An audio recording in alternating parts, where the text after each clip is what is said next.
अब ये धोबिया हमसे ऊंची आवाज़ में बात करेगा, इसकी इतनी हिम्मत। जी हाँ दोस्तों, नमस्कार। मेरा नाम है कुलदीप कुमार और आज हम आपके साथ एक कहानी लेकर के आए हैं। ये कहानी भोला की है। भोला की, जो कि जालौन औरैया हाईवे पर एक मोड़ पड़ता है मदारीपुर। उस मोड़ के पास मदारीपुर का पुरवा गांव के रहने वाले भोला, जो कि धोबी जाति से आते हैं। और गांव में जाति सूचक गालियों से तो आप अपमान के शब्द सुने ही होंगे। चमड़ा वाले, धुबिया वाले, कुरिया वाले, तमाम तरीके की जाति से नाम से संबोधन आज भी गांव में किया जाता है। और यही संबोधन भोला के साथ भी हुआ। घटना पिछले 17 तारीख को घटित हुई। 17 तारीख की रात्रि के 10 बज रहे थे। भोला और उनके परिवार के उनके पिता रामोतार और तमाम उनके भाई अपने घर के बाहर चबूतरे पे बैठे थे और बातें कर रहे थे।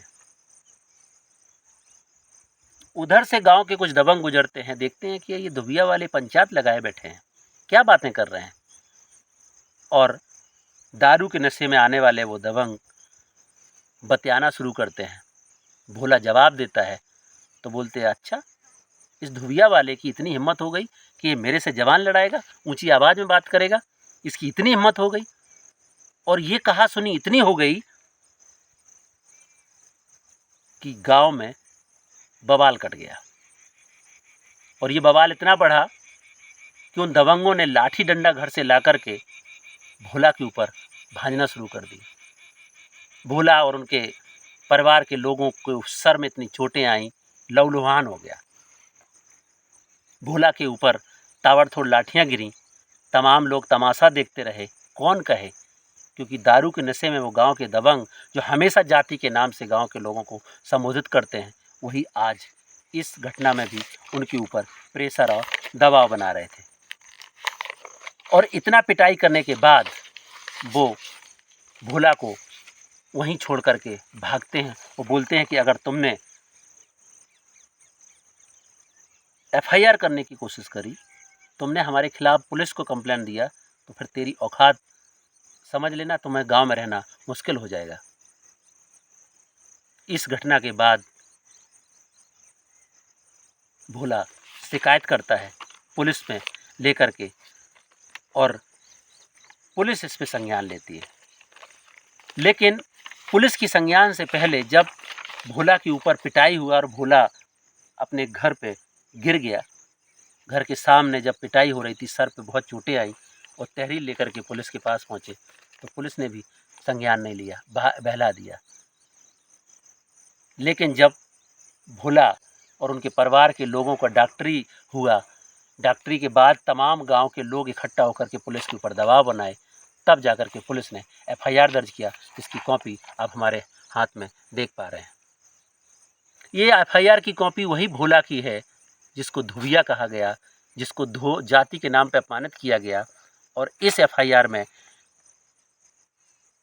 भोला पुलिस को देते हैं 308, 452, 323, 504 3 दावधा में पंजीकृत किया जाता है। और जो उन्होंने शब्द लिख करके दिए, उसमें तहरीर में जो लिखा गया है कि मैं भोला, जो धोबी जाति से आता हूँ, हमारे पिता माता प्रसाद जी हैं और हम मदरीपुर गांव के रहने वाले हैं।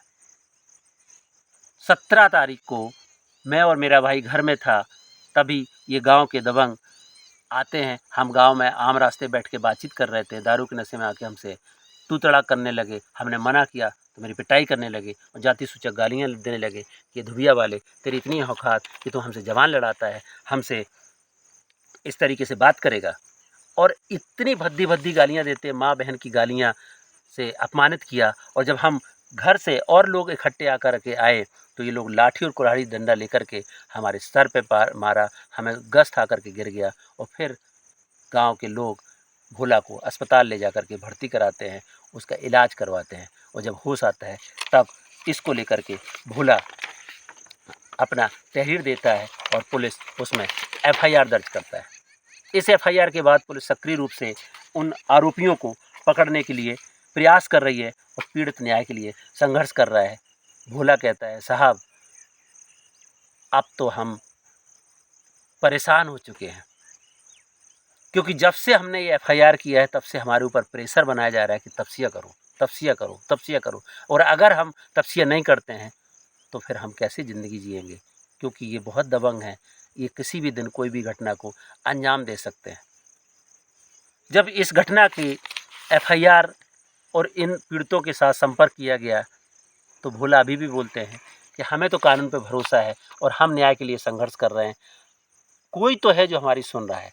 आप लोग आए, कम से कम हमारी बात को सुन रहे हैं, ये हमारे लिए बड़ी बात है, क्योंकि हम दलितों के सम्मान, हम दलितों के को तो लोग अभी भी कूड़ा कबाड़ा समझते हैं। हम तो आज़ादी के 75 साल में जी रहे हैं, लेकिन अभी भी गांव में जो जाति के नाम पे गालियां दी जाती हैं, मैं अपील करना चाहूँगा प्रदेश की सरकार से, देश की सरकार से, कि जातिगत नाम पे दी जाने वाली गालियों पे सख्ती बरती जाए। और जब भी किसी के साथ इस तरह की घटनाएं होती हैं तो पुलिस उस पर संज्ञान ले, क्योंकि भारत का संविधान हमें समानता के साथ जीने की इजाज़त देता है, सम्मान की बात करता है। और अगर गांव में जाति के नाम पर दलितों को गालियां दिया जाएंगा तो ये दलितों का सबसे बड़ा अपमान है। यही भोला के साथ हुआ। जो भोला एक दलित समुदाय से आता है, उसके साथ इस तरीके का बर्ताव किया जाए कि उसको बोला जाए कि अभी धुरिया वाले, अगर वो अपनी बात कह दे, अगर आप हमारी माँ बहनों को कोई गाली देता है और हमने जवाब दे दिया तो हमें जाति की गाली दोगे। यही तो भोला के साथ हुआ था।